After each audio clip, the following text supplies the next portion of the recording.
स्वागत है आप सभी का त्रिपाठी सोशियोलॉजी चैनल में।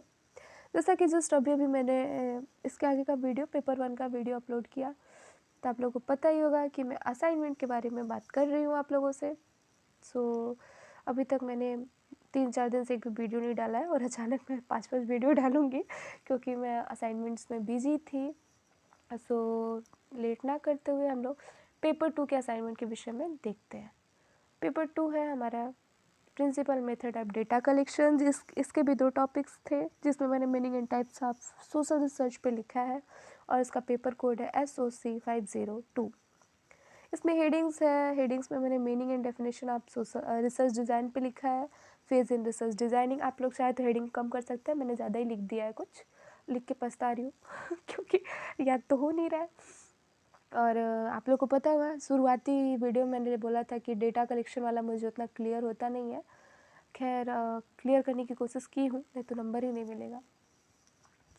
मैं समझाने की कोशिश करूँगी, अगर आप लोग को क्लियर नहीं होगा तो और कुछ अगर गलत वलत हो जाए तो प्लीज़ हेल्प कीजिएगा, मेरा भी कमेंट करके मुझे भी समझा दीजिएगा आप लोग।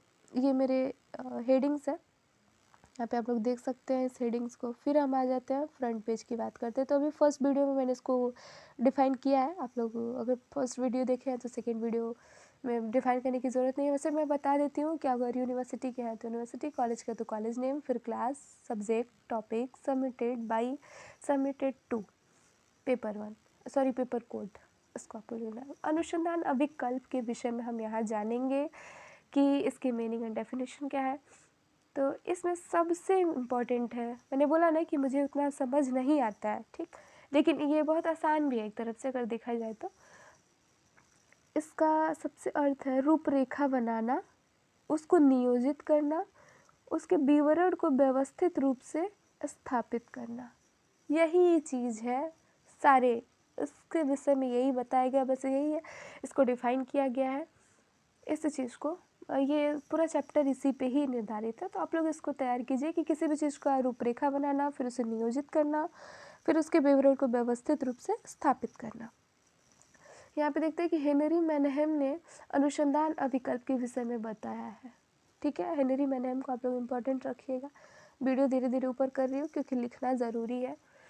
समझना तो कम ही है, लिखना भाई चाहिए ना 7-8 पेज, नहीं तो वो लोग भी फाड़ के फेंक देंगे, ऐसा नंबर तो मिलने वाला नहीं है अपने को। मैंने भी लिख दिया, आप लोग भी लिख लीजिए। वीडियो धीरे धीरे मैं आगे कर रही हूँ। यहाँ पे हम देखते हैं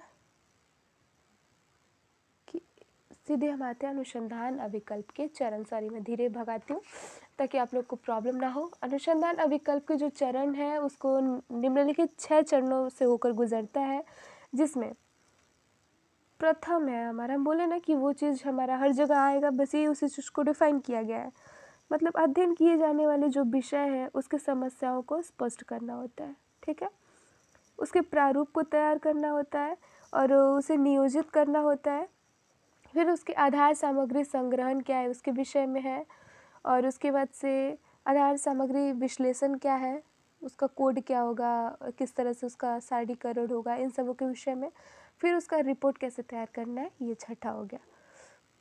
तो इसे उन्हीं 6 को यहाँ पे बता दिया गया, जिसे इसमें आप मेन रख सकते हैं कि समस्याओं को प्रस्तुत करना, उसको यहाँ पे डिफ़ाइन किया गया। आप लोग समझ लीजिएगा, समझ क्या लीजिएगा, वही लिख लीजिएगा क्योंकि पूछेगा वही 6, तो 6 आपको टॉपिक ही बताना, उसका डिफ़ाइन थोड़ी ना करने जाना है आप लोग को। अगर पढ़ना है मतलब पढ़ लीजिएगा आप लोग ऐसे। उसके बाद दूसरा है अन्य अध्ययनों का पूरा अवलोकन, अवधारणाओं का परिचालन, तीसरा हो गया। चौथा है अध्ययन के चरों की पहचान करना, और पांचवा है प्रतिदर्श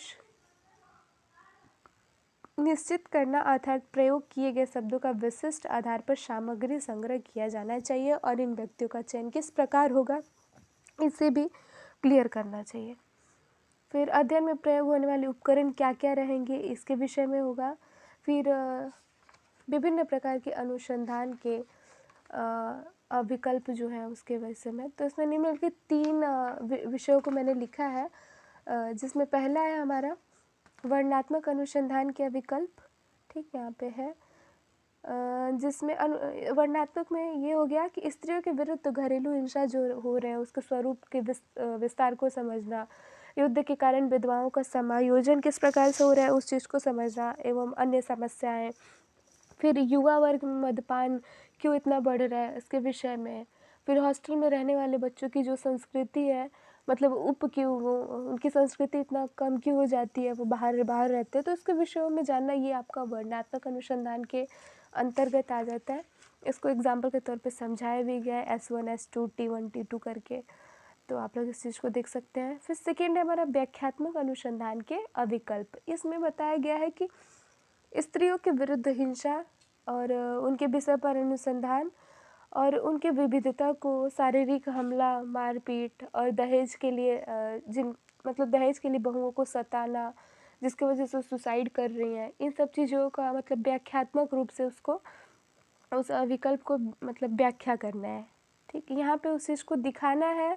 फर्स्ट में वर्णनात्मक में, व्याख्यात्मक में उसको उसकी व्याख्या देनी है, और अन्वेषणात्मक में थर्ड है ये, इसमें अनुसंधानकर्ता को, जैसे ये होता है कि अनुसंधानकर्ता को पूरी जानकारी नहीं होती है।